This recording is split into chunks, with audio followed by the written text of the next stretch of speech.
In this video, I'm going to show you how you can turn an old tired kitchen into something fresher and just generally nicer for a very tight budget. The project I tackle in this video is from a recent property investment of mine, and I wanted to make the property much nicer for the new tenant. So with that said, let's grab a coffee and get right into it.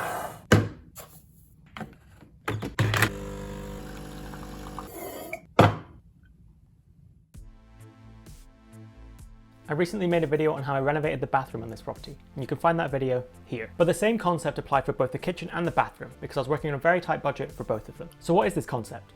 Well, basically you want to evaluate how much of the existing kitchen that you can salvage. You don't want to be going in, ripping everything out, not thinking about how much cost and effort will be involved to put all that stuff back in again.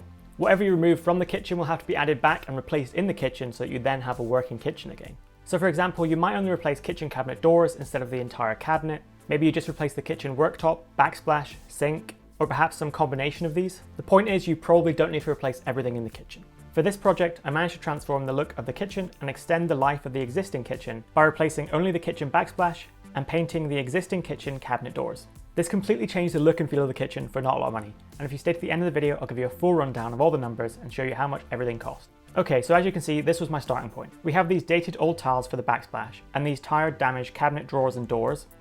The vinyl flooring was also past its best. It was ripped up in multiple places and coming away from the floor. Apart from these issues though, the kitchen is actually in good condition.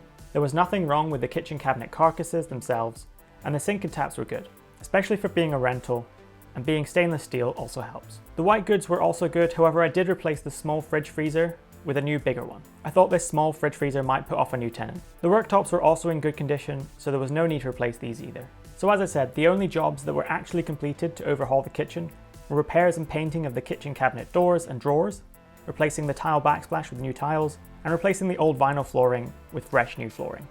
Replacing the old tiles was a pretty easy job. The tiles came off easily and left a clean surface for putting up new tiles. I did this myself, and using these small subway tiles made the job even easier. After putting the tiles up on the wall, I used a contrasting grey grout to make the backsplash pop. The flooring was replaced by the same tradesman that replaced all of the carpets throughout the property.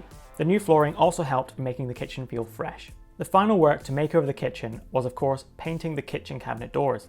To do this, the first step is to remove all the doors and drawers from the cabinets. Next, remove all their handles and hardware, then clean all the drawers and doors thoroughly with a cloth and some sugar soap. Next, I use a sander to rough up the surfaces of the doors and knock back any raised parts of the wood from previous water damage. Next, I wiped down and hoovered all the doors to clean up any remaining dirt or dust from the sanding process. This meant they were now ready to take the first coat of paint. This first coat of paint was this primer and undercoat. The doors didn't need a thick coat of this. It's mostly there to seal up the MDF that doors are made of. This is so that they will better take the top coat, which was this grey V33 cabinet paint. After priming the doors, they needed some minor filling in a couple of spots. These were just some spots that I'd missed earlier, and then finally a little bit of extra sanding to ensure everything was smooth and ready for the grey top coat of paint. This was then applied with a 4-inch foam roller, and a brush was also used to make sure the paint fully filled all of the corners and edges of the doors. After the first coat was dry, one more additional coat was needed, and then the doors were ready to be reassembled and attached to the kitchen cabinets again. And here is the final finished result. I think it looks a million times better than it did before, and I hope the new tenant enjoys the fresh new kitchen. It's so much better than what we started with, and I thankfully didn't have to break the bank to get it to look this way. Okay, so now that you've seen the work done to complete this makeover, let's go over all the numbers and where I got all the materials to do this. And I'll also include a list of all the tools you'll need to do this job. I used around 2.5 boxes of these Trenty white Metro tiles from B&Q, so let's call it 3 boxes for a total of £34.56. The grout costs £8.99 per bag from Screwfix, and the tile adhesive costs £13.99 per bag. To paint the doors, the primer used costs £9.99 from Screwfix, and the V33 grey cabinet paint costs £36 from B&Q. Adding all of these items up, we come to a total spend of £103.53. And here is the list of tools used to complete the makeover. Now this isn't quite the total for everything I spent on this kitchen.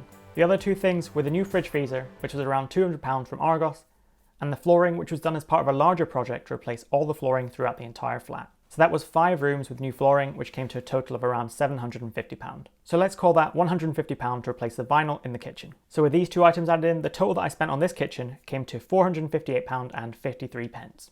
I hope you've enjoyed this video and perhaps you now feel inspired to tackle your own project. Don't forget to like the video, and it's also greatly appreciated if you could subscribe. Only around 8% of you watching right now are actually subscribed to the channel, so it'd be really great if we could boost this number up. Thanks for watching.